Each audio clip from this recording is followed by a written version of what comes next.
अब मैं आया हूँ, चालू कर रहा हूँ 10th क्लास के लिए NCERT बुक से AP। AP मीन्स क्या होता है? आंध्र प्रदेश नहीं होता है, अरुणाचल प्रदेश भी नहीं होता है। AP मीन्स होता है अर्थमेटिक प्रोग्रेशन। तो अर्थमेटिक प्रोग्रेशन से पहले हम लोग कुछ टर्म है, कुछ डिफिनेशन है, उसको समझते हैं। पहला डिफिनेशन है सीक्वेंस।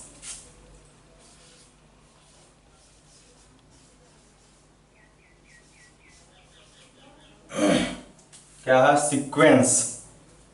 सीक्वेंस क्या है कि नंबर का वह अरेंजमेंट जो एक डिफिनिट रूल को फॉलो करता है। नंबर का एक अरेंजमेंट कहिए जो कि एक डिफिनिट रूल को फॉलो करता है, उसको हम लोग क्या सीक्वेंस कहते हैं। जैसे हम लोग देखते हैं, कुछ एग्जाम्पल देखते हैं। जैसे पहला एग्जाम्पल है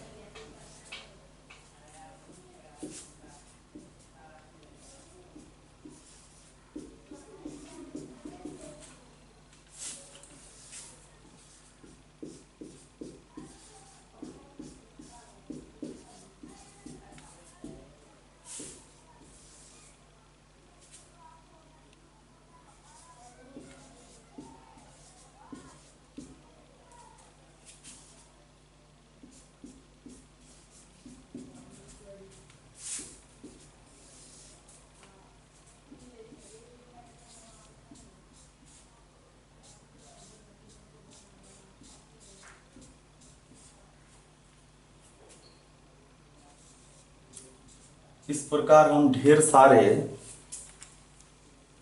नंबर के अरेंजमेंट को देख रहे हैं जो कि किसी न किसी रूल को फॉलो कर रहा है। आप देखेंगे फर्स्ट वाले को, इसमें फर्स्ट वाला 2 है, उसमें जब 2 ऐड किया तो सेकेंड वाला हो गया, फिर इसमें फिर 2 ऐड किया तो थर्ड आ गया, फिर उसमें 2 ऐड किया तो उसके बाद वाला, एवं प्रकार से।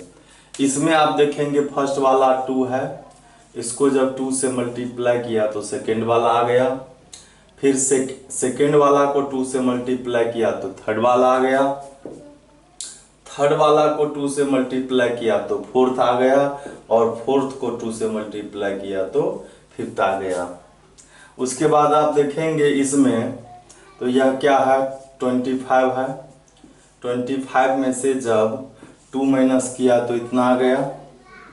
यह 23 में से 2 माइनस किया तब आया, और ये 21 में से 2 माइनस किया तो आ गया। अब इसको जब देखेंगे आप, यह किस रूल को फॉलो कर रहा है तो आप इसका रेसिप्रोकल कीजिए तो क्या होगा 2, 10, 16, 24 रेसिप्रोकल कर लिए, और तब यह क्या करता है, ये फर्स्ट वाला 2 है, इसमें जब 8 ऐड किया तो ये हुआ, फिर इसमें जब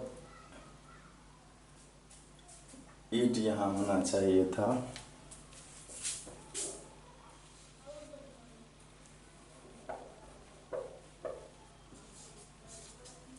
तो इस तरह से देखिए, तो फिर इसका रेसिप्रोकल किया, ये आया, इसमें से 8 ऐड किया ये हुआ, इसमें फिर 8 ऐड किया तो ये हो गया, इसमें फिर 8 ऐड किया तो ये हो गया। तो इसमें से किसी न कोई रूल को फॉलो करता है। अब जैसे ये देखिए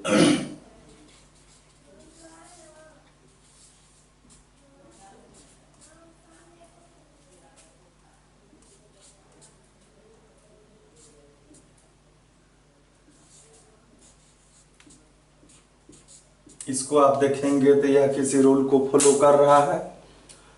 2 में 2 ऐड किए, 3 ऐड हुआ, अब ये क्या हुआ, इसमें से 6 माइनस हुआ, इसमें से 24 ऐड हो गया, मतलब ये किसी रूल को फॉलो नहीं करता है तो यह सीक्वेंस नहीं हुआ। और भी आप देखेंगे कि ये है,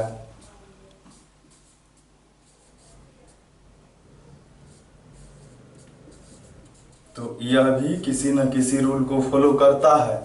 यह है 1 का स्क्वायर, यह है 2 का स्क्वायर, ये 3 का स्क्वायर, ये 4 का स्क्वायर, ये 5 का स्क्वायर एवं प्रकार से। तो हम लोगों ने देखा कि नंबर का अरेंजमेंट जिसने किसी भी रूल को, किसी भी पैटर्न को फॉलो किया है, किसी रूल को फॉलो किया है, किसी रूल के अकॉर्डिंग टू किसी रूल लिखा हुआ है, तो वह क्या होता है, सीक्वेंस होता है।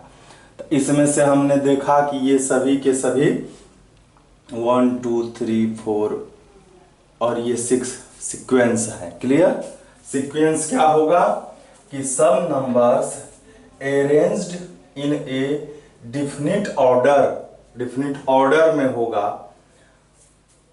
According to a definite rule are said to a form a sequence. अब सीक्वेंस के बाद हम लोग आते हैं प्रोग्रेशन में। सीक्वेंस के बाद क्या आते हैं, प्रोग्रेशन। एग्जाम्पल यही रहेगा।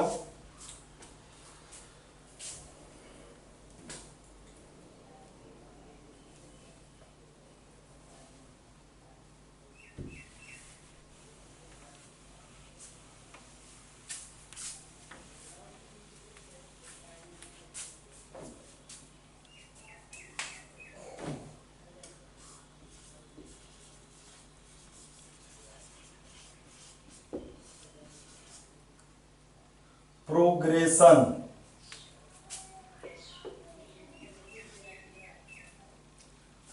प्रोग्रेशन जो है, प्रोग्रेशन का क्या मीन्स हुआ, इसका हिंदी श्रेणी होता है। श्रेणी का मतलब क्या हो गया कि सीक्वेंस, सीक्वेंस जो एक डिफिनिट पैटर्न पर हो वही प्रोग्रेशन कहलाता है। Sequence which follow a definite pattern are called progression। यदि ये सभी के सभी इसको छोड़ करके सभी क्या है, एक पैटर्न को फॉलो कर रहा है, यह ऐड होता है, ये मल्टीप्लाई होता है, इसका ये भी सब्ट्रैक्ट होता है, और यह जो है इसका रेसिप्रोकल, फिर एक रेसिप्रोकल भी एक पैटर्न को फॉलो करता है। तो ये सभी के सभी क्या है, एक पैटर्न को फॉलो करता है, तो यह प्रोग्रेशन हो गया। प्रोग्रेशन भी 3 टाइप्स के होते हैं। यहाँ 10th क्लास में सिर्फ एक पैटर्न को पढ़ना है, एक प्रोग्रेशन को पढ़ना है, वह क्या है, एपी। वैसे होता है कौन कौन, तो पहला एपी हुआ अर्थमेटिक प्रोग्रेशन, फिर होता है जीपी ज्योमेट्रिक प्रोग्रेशन, और एक होता है एचपी हार्मोनिक प्रोग्रेशन। तो यहां पर हम क्या करेंगे,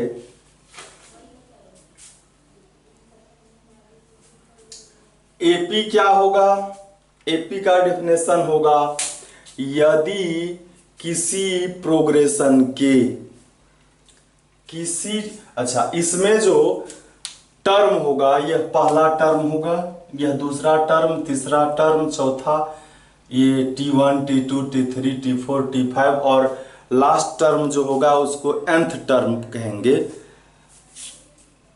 या तो T1 T2 लिखेंगे या A1 A2 लिखेंगे। NCERT बुक में A1 से लिखा गया है, A1 A2 A3 A4 A5 AN, और NCERT और भी बुक में T1 लिखा गया है, टर्म 1 टर्म 2 टर्म 3, इसमें A1 लिखा गया है।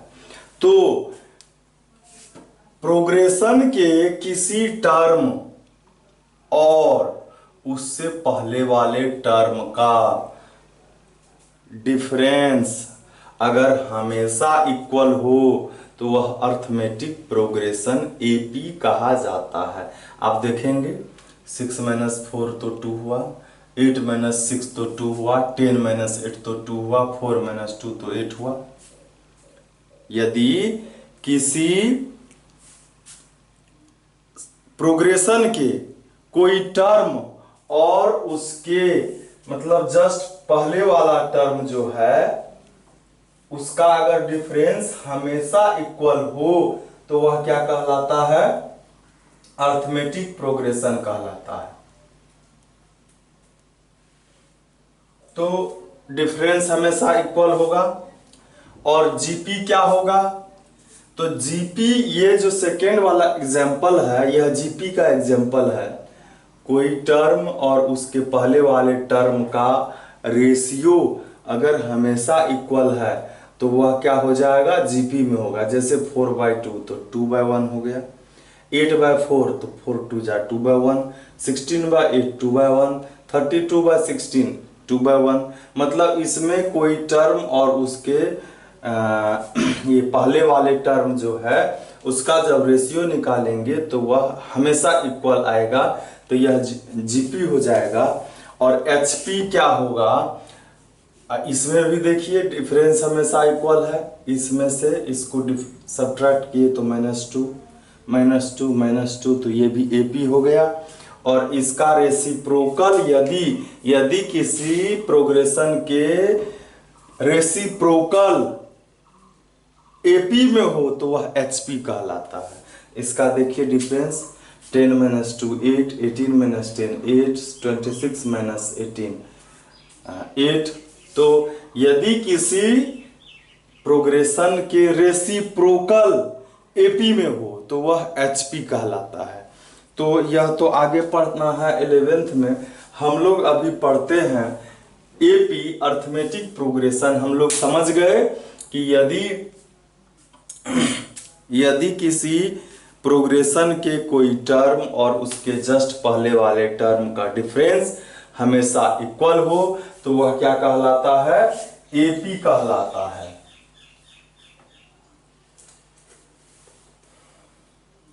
तो इसका हम लोग समझ गए एपी को कि किसी टर्म और इसके पहले वाले टर्म मतलब प्रेसीडिंग टर्म का डिफरेंस हमेशा इक्वल होता है। और डिफरेंस जो होता है उसको कॉमन डिफरेंस कहा जाता है। चूंकि हमेशा डिफरेंस जो है इक्वल ही रहता है इसलिए उसको क्या कहते हैं? कॉमन डिफरेंस कहते हैं।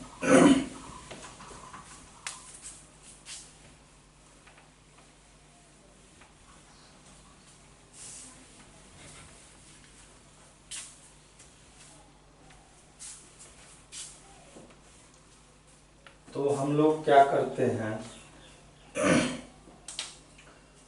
इसके डिफिनेशन लिख लेते हैं। पहले सीक्वेंस है,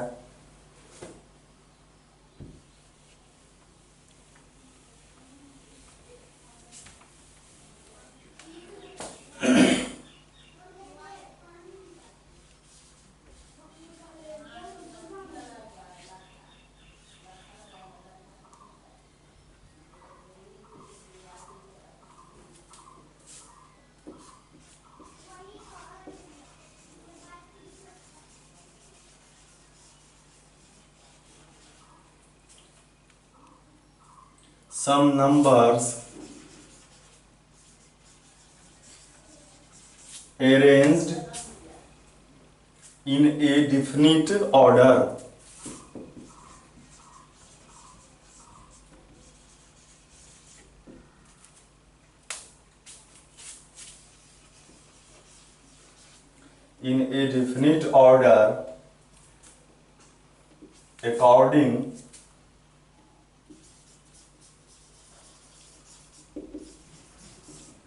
according to a definite rule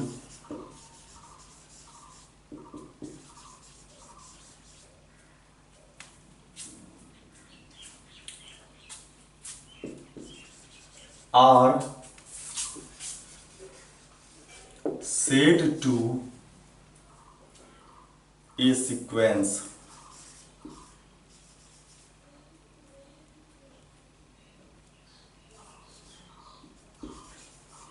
यह सीक्वेंस कहलाएगा। और सीक्वेंस में जो है, जैसे हम लोगों ने एग्जाम्पल दिया, जैसे पहला था, मान लीजिए हम 1 4 7 10 ये हो गया। इसका जो है फर्स्ट टर्म होगा A1, वह 1 होगा। A2 होगा वह 4 होगा। और A3 जो होगा वह 7 होगा, एवं प्रकार से। उसके बाद आइए हम लोग प्रोग्रेशन में चलते हैं।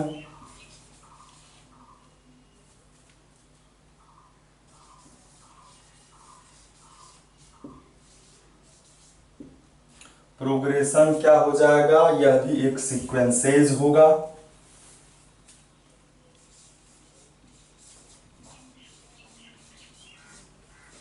Sequences which follows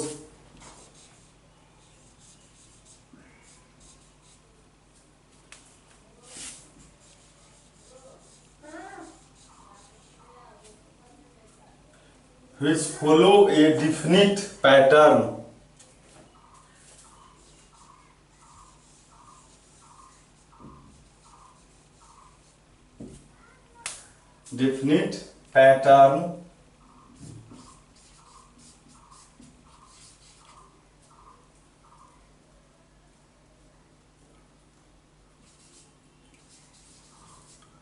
are called progression।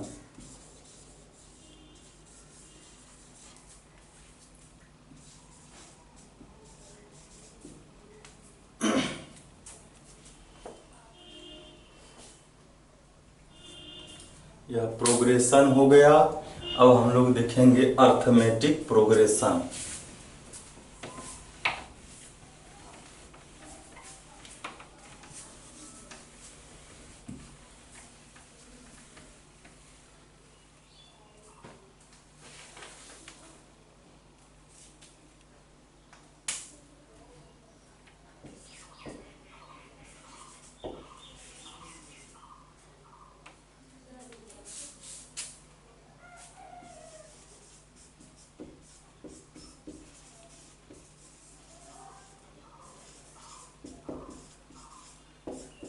AP arithmetic progression.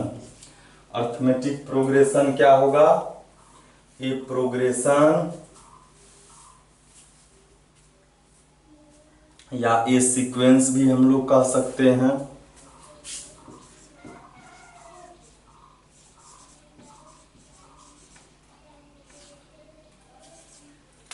A sequence in which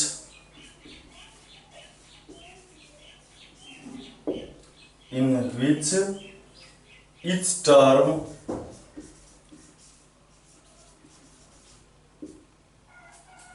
differs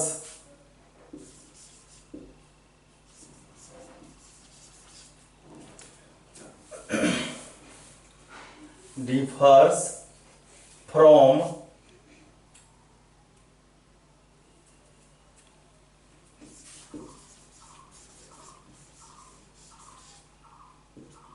its preceding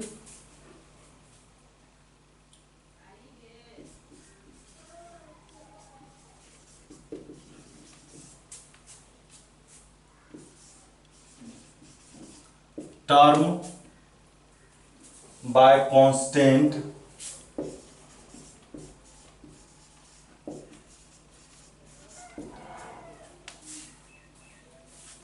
is called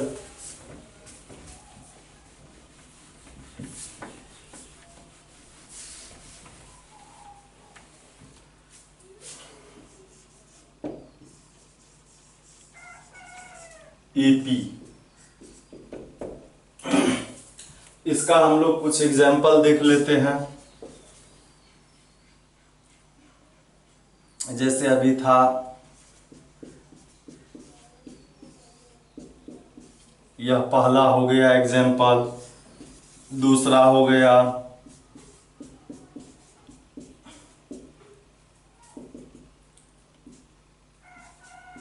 यह हो गया,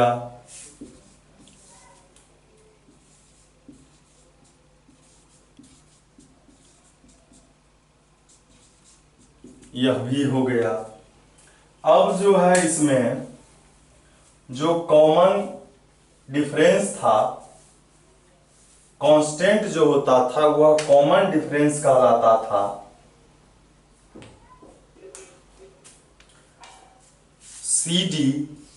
CD क्या होगा, CD लिखिए या इसको D भी लिखा जाता है डिफरेंस। यह कैसे निकालते हैं हम लोग, जैसे फर्स्ट एग्जांपल है तो A2 माइनस A1, A2 का वैल्यू हम लेते हैं जैसे 4 है, A1 है 2, तो यह 2 आ गया।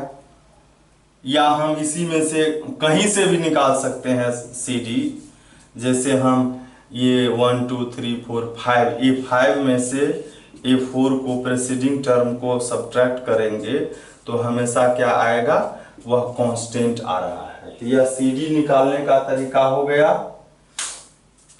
अब जो है हम लोग देख रहे हैं कि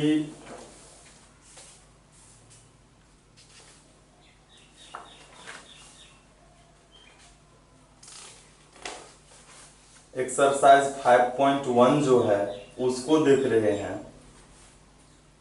फिर हम लोग अगला जो फॉर्मूला है उसको देखेंगे।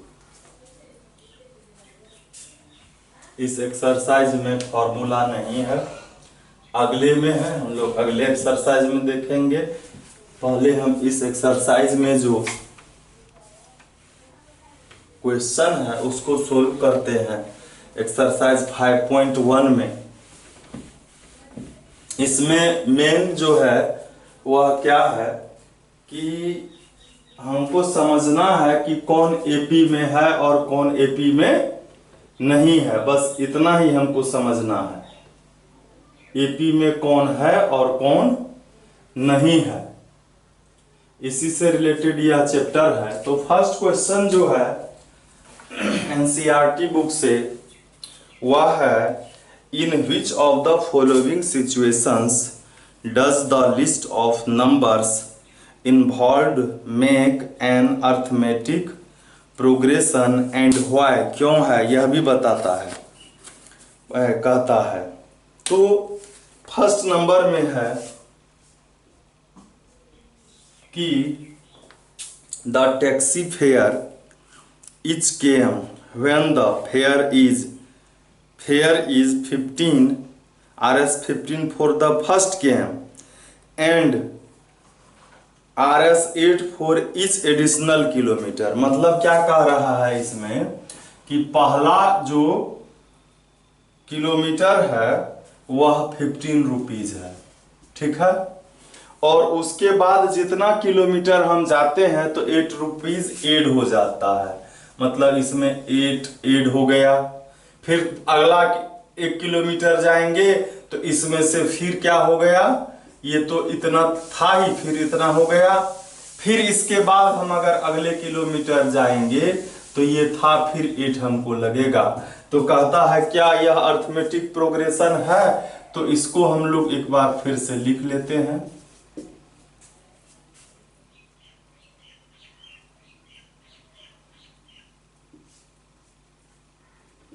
ये हो गया, उसके बाद इसको लिखते हैं एवं प्रकार से।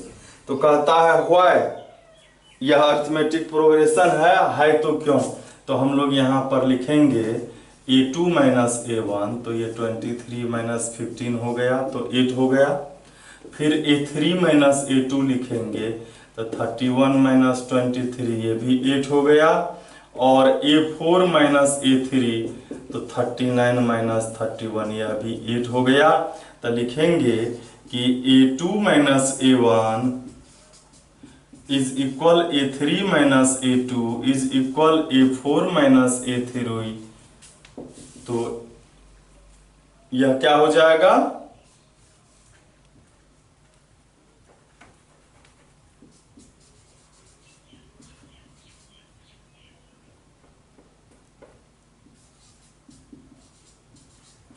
तो यह किस में है? यह एपी में है।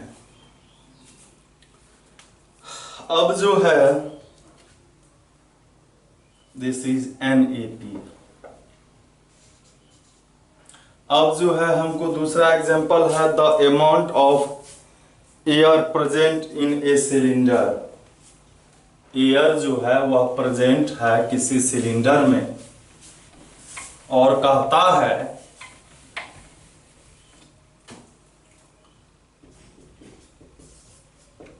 Air the amount of air present in a cylinder when a vacuum pump removes 1/4 of the air remaining in the cylinder at a time। कहता है एक सिलेंडर में A1 हम मान लेते हैं X एयर है, ठीक है, और सेकेंड जो A2 जो है वह कहता है इसमें जो एयर है उसमें से उसका 1/4 एयर को निकाल देता है। तो 1/4 एयर को निकाल दिया तो एलसीएम हो जाएगा, मतलब अब कितना बचा? 3x/4 एयर बचा। फिर A3 जो है वह क्या कहता है इसमें जो एयर है उसका फिर से 1/4 निकाल दिया गया, तो कितना बचा? एलसीएम 16 हो जाएगा।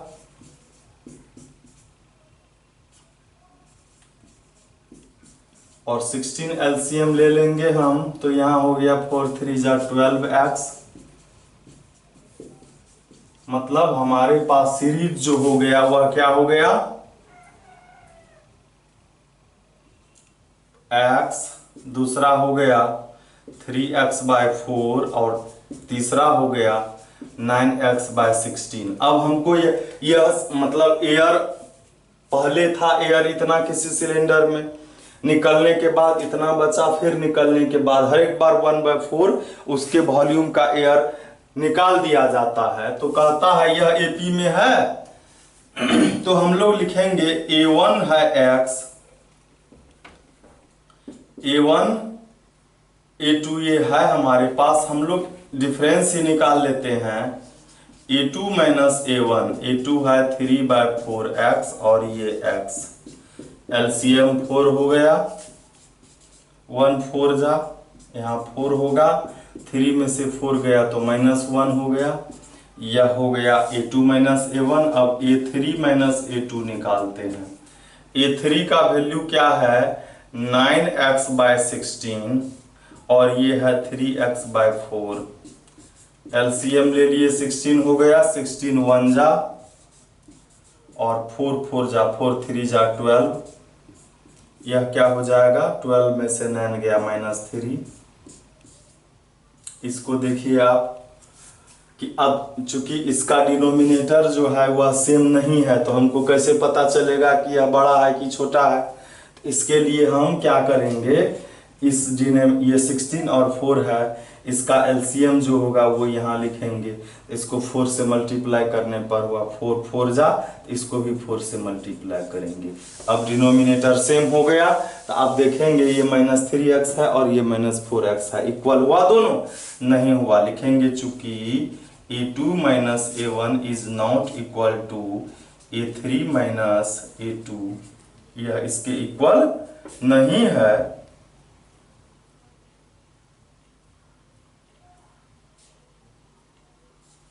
यह नहीं है, यह इक्वल रहता तो एपी में होता, इक्वल नहीं है तो लिखेंगे this is not an AP, यह एपी में नहीं है। तो इस तरह से हम फिर देखेंगे तीसरे चौथे सवाल में भी क्या है।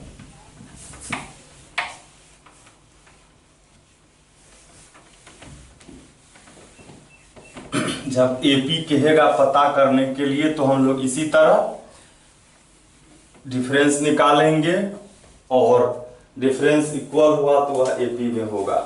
थर्ड नंबर में है the cost of digging a well after every metre of digging when it cost is 150 for the first metre and rises by RS54 is subsequent, मतलब ये फर्स्ट नंबर जैसा ही है, फर्स्ट नंबर जैसा ही है। इसमें first metre जब digging किया तो फर्स्ट का 150 था, उसके बाद हर एक बार जो है हर एक अगले मीटर के लिए 50 ऐड हो रहा है, हर एक 50 इतना था ही, फिर 50 ऐड हो गया। तो यह क्या हो गया 150, ये क्या हो गया 200, ये क्या हो गया 250।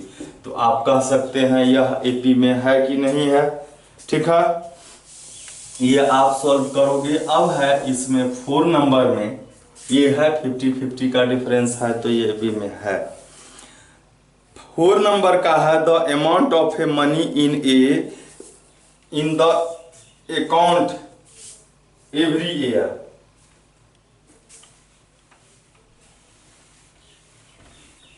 क्या कहता है, द अमाउंट ऑफ मनी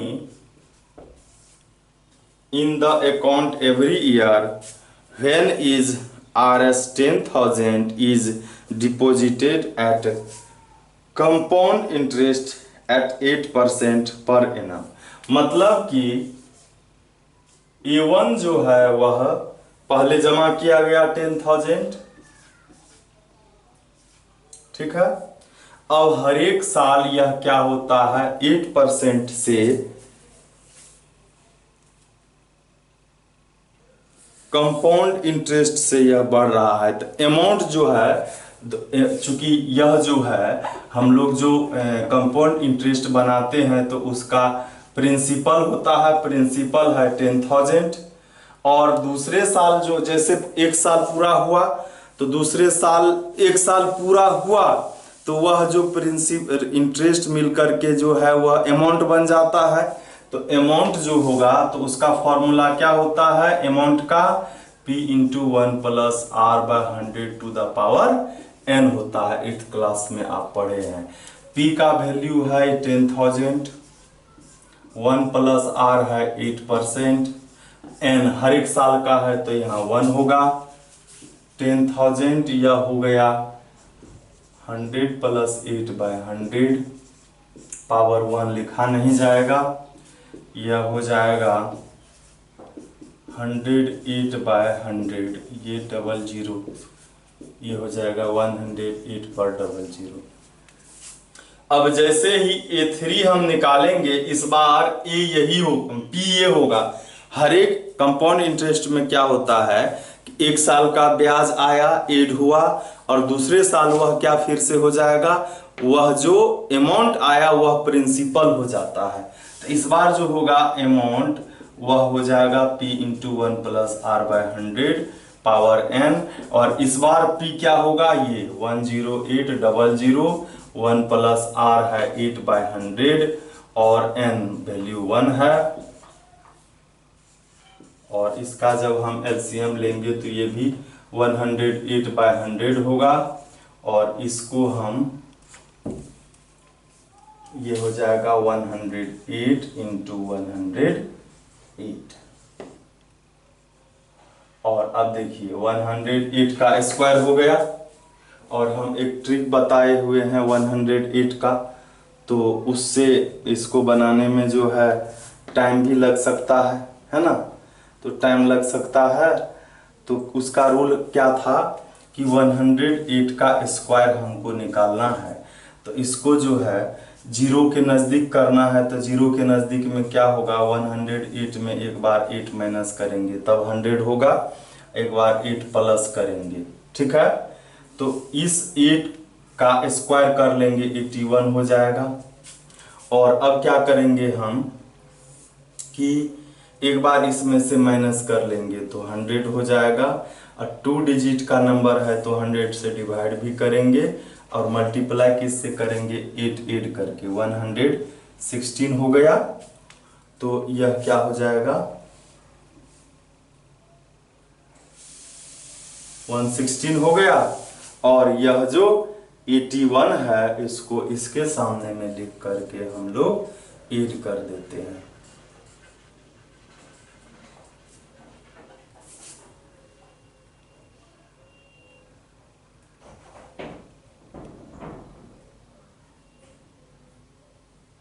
तो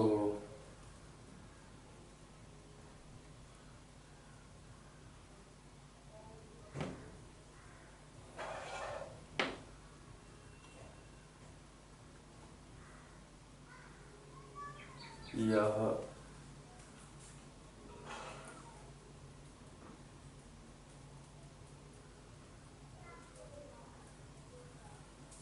इसको चेक कर लेते हैं एक बार फिर से हम लोग।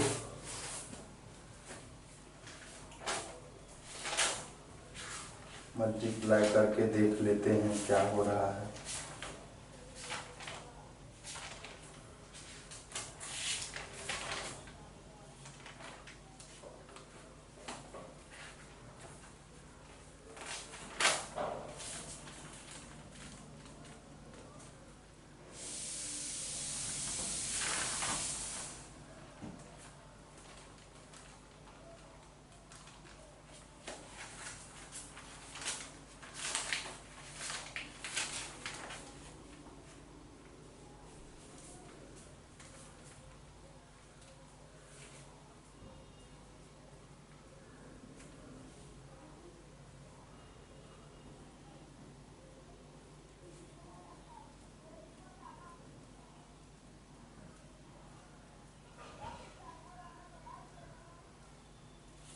मिस्टेक एक हो गया कि ये 2 डिजिट का है ना, तो 2 डिजिट का है तो इसमें 2 डिजिट में कैरी नहीं है तो यहाँ हम लोग 0 दे देंगे और इस कैरी को इसके सामने लिखेंगे 081। ये हो गया 18, ये आंसर हो जाएगा। तो ये रूल है, चूंकि इसमें कैरी नहीं था इसीलिए ऐसा हो गया। 2 डिजिट का है तो 2 डिजिट का रहेगा तो 3 डिजिट बनाना है, 2 डिजिट का रहेगा। अगर 1 डिजिट 3 डिजिट का है तो 3 बनाना है, और 2 डिजिट का है तो 2 बनाना है। तो इसको हम लोग क्या करेंगे, एक बार चेक कर लेते हैं मल्टीप्लाई करके। तो यह अच्छा, एक चीज देखिए यहाँ पर क्या मिस्टेक हुआ है। 8 को 8 से मल्टीप्लाई करने पर 81 तो होता नहीं है। 8 को 8 से मल्टीप्लाई करने पर 81 नहीं होता है। फिर से देखिए यहाँ पर 64 हुआ, ये यहाँ पर आएगा, इसके पीछे एक 0 हो जाएगा। ये मल्टीप्लाई में मिस्टेक हुआ था, ये इसका लोग चेक कर लेते हैं तो यही आएगा। ये मिस्टेक हो गया था मल्टीप्लाई करने में। 108 इंटू 108,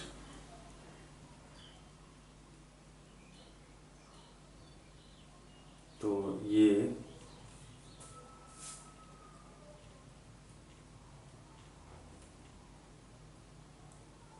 यह 11664 होता है। यही रूल है।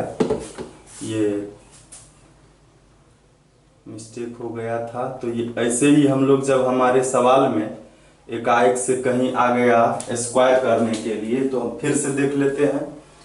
108 है, अगर मान लीजिए कि 208 आ गया या 7 आ गया तो क्या होगा, एक बार -7 करेंगे, एक बार +7 करेंगे।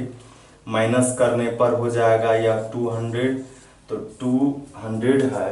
तो अगर यह 3 डिजिट का नंबर है तो 1 पर 2 जीरो से करेंगे, अब फिर ये 7 ऐड करेंगे तो 214 हो जाएगा। तो कर लेते हैं हम लोग मल्टीप्लाई। 4 2 जा 8, 2 1 जा 2, 2 2 जा 4, और 7 का जो स्क्वायर 49 है, यह 3 डिजिट का है तो इसको भी 3 डिजिट कर लेंगे हैं। और यहाँ 0 को इसके सामने, 49 को यहाँ, और इसको हम लोग ऐड कर लेंगे। यह शायद आपको दिखाई नहीं पड़ रहा होगा नीचे वाला, ठीक है, हम ऐड कर लेते हैं पहले।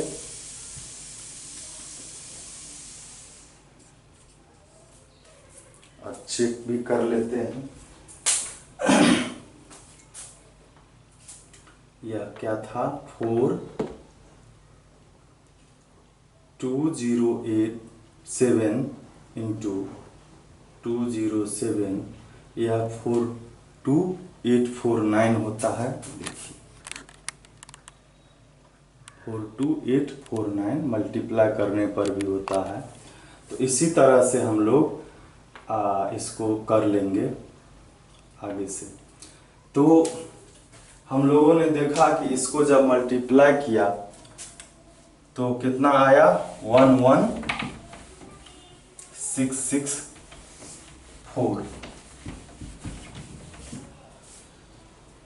ये हो गया 11664। तो अब हम लोग चेक करेंगे इसको, चूंकि हमारे पास क्या आया है, सीक्वेंस क्या आया है 10,800 और क्या आया है 11,664। इसी तरह से बढ़ेगा तो A2 माइनस A1 क्या होगा, A2 है 10,800 माइनस 10,000 तो 800 हो जाएगा। फिर हम लोग यही निकाल लेते हैं A3 माइनस A2।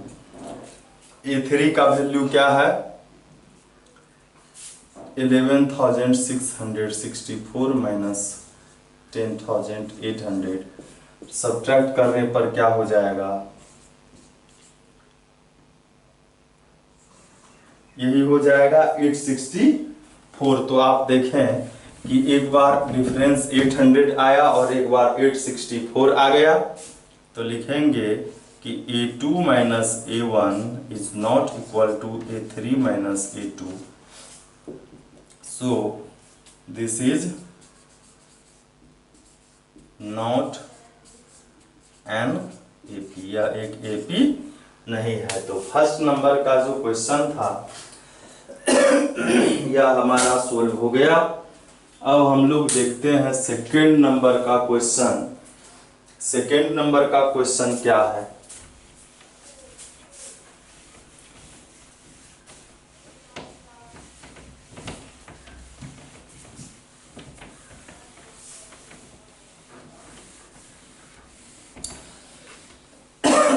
बहुत ही इंटरेस्टिंग चैप्टर है यह।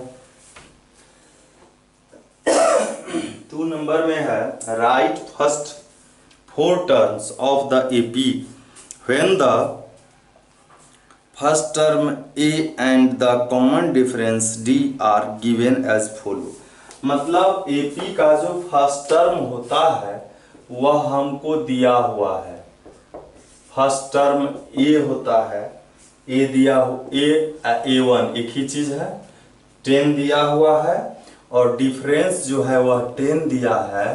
तो कहता है कि इसके फर्स्ट 4 टर्म को लिखिए। तो A1 जो है वह तो A ही होता है, मतलब 10 हो गया। A2 जो होता है तो A1 में फिर D जोड़ने पर होता है, डिफरेंस जोड़ने पर। तो डिफरेंस A है 10, डिफरेंस भी 10 है तो 20 होगा। इसका फॉर्मूला भी है, हम लोग देखेंगे आगे। फिर A3 निकालना है तो A3 क्या होगा, A2 में से जब D हम ऐड करेंगे तो क्या आ जाएगा, यह हो गया क्या A3, और A4 जब निकालेंगे तो A3 में D ऐड करेंगे, मतलब 30 + 10 = 40। और इस तरह से हमारा यही आंसर आ जाएगा।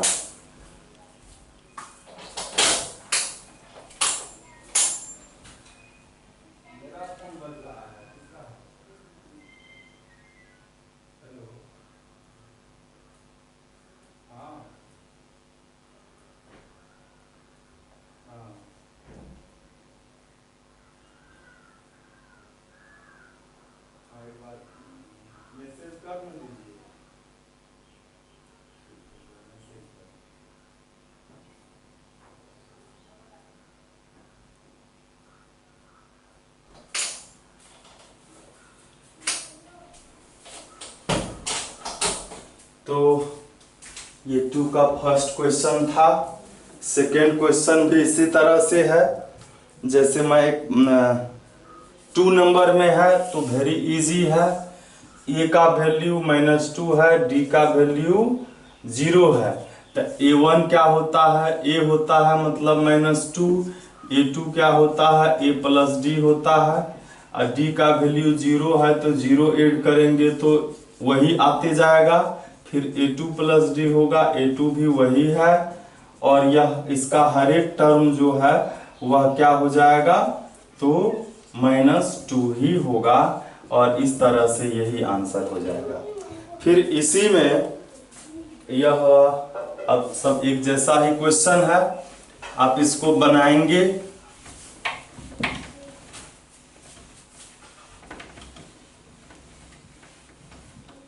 इसमें अब जैसे है एक क्वेश्चन है 5 नंबर में, वह है A का वैल्यू -1.25 और D का वैल्यू है 0.25 -0.25 है। तो यह भी इसी टाइप का है। A1 निकालना है तो A1 = A होता है मतलब -1.25 होता है। A2 निकालना है तो A1 + D, A1 का वैल्यू -1.25 और यह भी माइनस में है 0.25, तो यह दोनों माइनस में है, ऐड हो जाएगा, माइनस रहेगा, और 5 5 होगा 0 और 2 2 4 1 5 हो जाएगा, और 1 का 1 ही रहेगा, यही आ गया। फिर A3 निकालेंगे तो क्या होगा, A2 + D, A2 का वैल्यू -1.50 और D का वैल्यू है माइनस में ही है तो माइनस सीधे लिखेंगे 0.25, और इस तरह से यह हो जाएगा, यहाँ 7 5 हो जाएगा। और A4 जब निकालेंगे तो A3 + D, A3 का -1.75 और यह -0.2 है, इस तरह से माइनस यह 2.00, तो इस तरह से आपका 4 टर्म आ गया। अब चलते हैं हम लोग 3 नंबर में। 3 नंबर में है,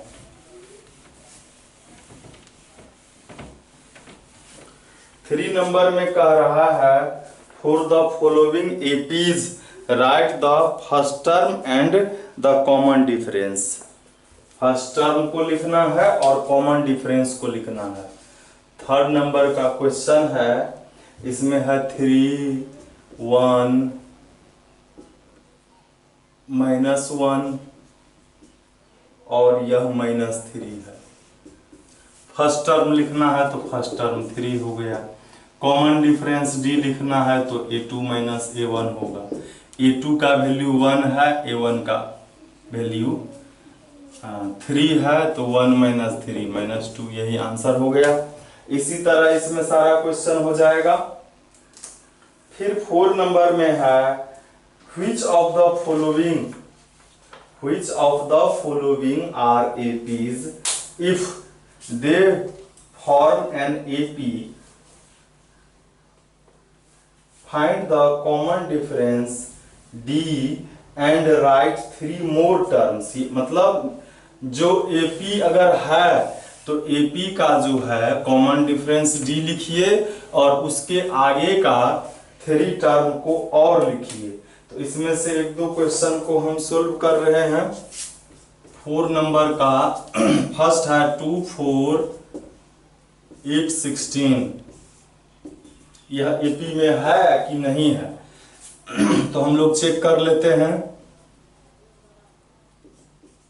पहले A2 - A1 करेंगे,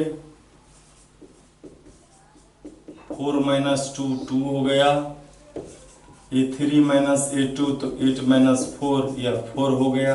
यह AP में नहीं है, यहाँ लिखेंगे A2 - A1 is not equal to A3 - A2, so this is not in AP। यह एक AP नहीं है। उसके बाद हम लोग देखते हैं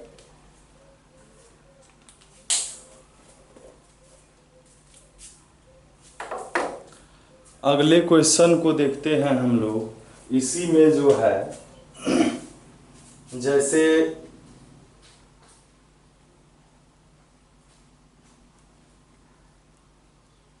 हम देख रहे हैं 2 नंबर का है, सिंपल ही है ये। इस नंबर में प्रॉब्लम वाला नहीं है, मैं प्रॉब्लम जिसमें आएगा उसको देख रहा हूँ। जैसे 5 नंबर है, 5 नंबर में है 3 plus root 2, 3 plus 2 root 2, 3 plus 3 root 2। तो a2 माइनस a1 जब निकालेंगे, 3 प्लस रूट 2 में से 3 सब्ट्रैक्ट होगा तो रूट 2 बचा। फिर a3 माइनस a2 निकालेंगे तो a3 ये है 3 प्लस 2 रूट 2, इसमें से 3 प्लस रूट 2 को सब्ट्रैक्ट करेंगे, 3 प्लस 2 रूट 2 माइनस 3 माइनस यहाँ रूट 2 है। तो यह 2 रूट 2 में से रूट 2 गया तो रूट 2 बचा। फिर ये भी निकालना होगा हमको, a4 माइनस a3। a4 है 3 प्लस 3 रूट 2 और ये है 3 प्लस 2 रूट 2। तो 3 plus 3 root 2 minus 3 minus 2 root 2। ये 3 रूट 2 में से 2 रूट 2 गया रूट 2। तो देख रहे हैं आप कि हर एक टर्म का डिफरेंस जो है वह इक्वल है। तो यह क्या होगा, this is in an AP, यह जो है एक एपी में है।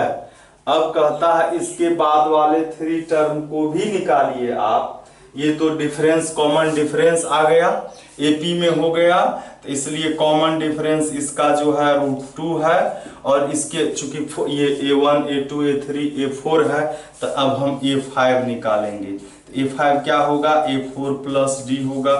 a4 का वैल्यू है 3 प्लस 3 रूट 2, इसमें रूट 2 और ऐड कर देंगे तो 3 तो यह रहेगा 3 रूट 2, एक रूट 2 और हो गया 4 रूट 2 हो गया।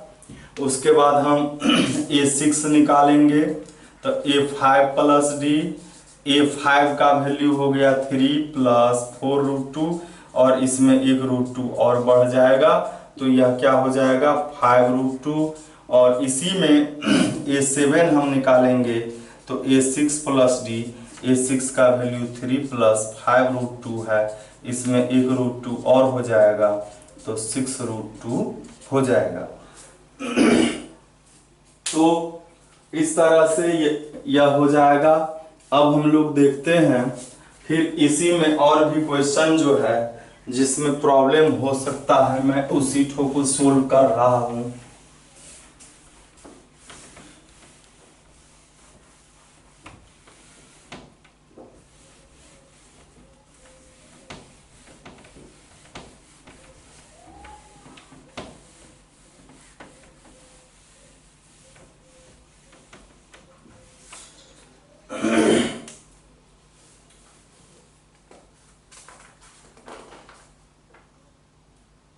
अब जैसे मैं एक प्रॉब्लम इसमें है 6 नंबर का, 6 नंबर में है 0.2, 0.22, 0.222। तो हम लोग निकालेंगे a2 माइनस a1, 0.22 माइनस 0.2। तो इसमें कुछ नहीं है तो 0 हम डाल देंगे, 2 में से 0 गया 2 और 2 में से 2 गया 0, ये हो गया। फिर a3 माइनस a2, a3 का 0.200 ये है माइनस 0.22, यहाँ एक 0 देंगे तो 2 में से 0 गया 2 हुआ, 3 में से 2 में से 2 सब्ट्रैक्ट तो 0, ये भी 0। देखिए इसमें 2 डिजिट पीछे 0, यहाँ 3 बढ़ता जाएगा तो लिखेंगे a2 minus a1 is not equal a3 minus a2। So this is not in an AP, this is not NAP लिखते हैं। फिर इसी में हम लोग देखते हैं एक प्रॉब्लम है 9 नंबर का, तो आपको यह हो ही जाएगा। 9 नंबर में है 1 3 9 27, तो A2 जो है वह है 3 - 1 2 हो गया। A3 - A2 निकालेंगे तो 9 - 3 6 हो गया। लिखेंगे A2 - A1 is not equal to A3 - A2, this is not NAP, यह एक AP नहीं है। इसी तरह हम देखते हैं तो ऐसा ही सभी क्वेश्चन है इसमें।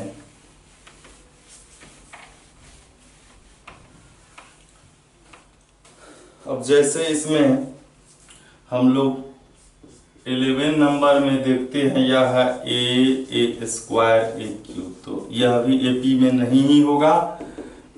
A2 - A1, तो यह A स्क्वायर A हो जाएगा, A कॉमन होगा। फिर A3 - A2, तो A³ - A स्क्वायर, इसमें A स्क्वायर कॉमन होगा। यह तो सेम है, ये सेम नहीं है, तो A2 - A1 is not equal to A3 - A2, तो क्या लिखेंगे, दिस इज नॉट NAP, यह एक AP नहीं है। फिर इसी तरह हम लोग जाते हैं अगला में, तो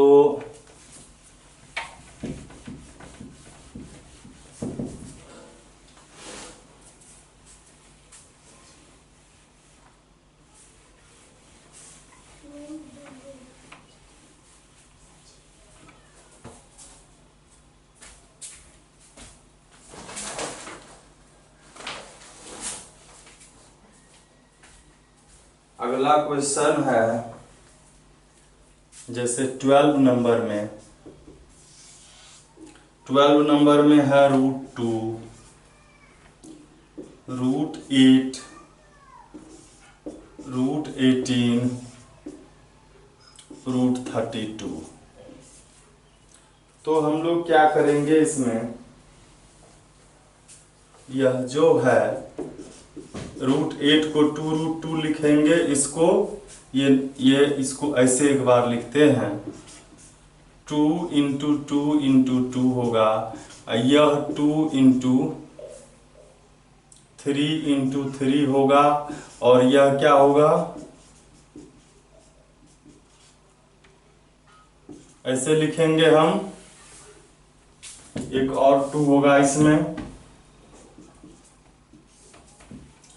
तो इसमें एक 2 स्क्वायर रूट होगा, इसमें 3 स्क्वायर रूट होगा, इसमें 2 × 2 4 स्क्वायर रूट हो जाएगा।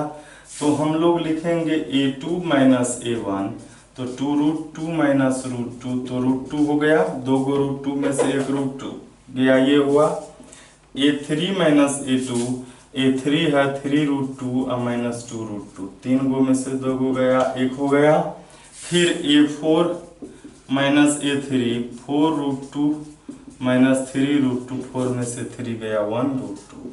तो यहाँ लिखेंगे कि A2 - A1 is equal to A3 - A2 is equal A4 - A3, तो क्या होगा, दिस इज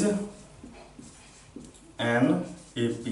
अब इसके नेक्स्ट टर्म लिखने हैं, कितने, 3 टर्म लिखने हैं, तो 1 2 3 4 टर्म पता है, तो हम लोग लिखते हैं A5 क्या होगा, A4 + D, और D का वैल्यू हमारे पास √2 आया हुआ है। A4 का वैल्यू कितना है, A4 का 4√2 है, तो यह क्या हो, प्लस √2 हो जाएगा, तो 5√2 हो जाएगा। और देखिए चूंकि ये था इस टर्म में, तो 5 को हम जब अंदर ले जाते हैं तो बाहर, अंदर से बाहर आता है 2 में से 1, तो अंदर से बाहर से अंदर जाएगा तो 1 का 2 हो जाएगा, डबल हो जाएगा, ये √50 हो गया। ठीक है। फिर A6 जब निकालेंगे तो A5 + D होगा। A5 है ये, A5 हम इस फॉर्म में लिखते हैं, मतलब 5√2 लिखते हैं, उसमें √2 ऐड हो गया तो 6√2 हो गया। और इसको फिर अंदर जाएगा तो स्क्वायर हो जाएगा, 6 × 6 × 2, यह हो जाएगा √72।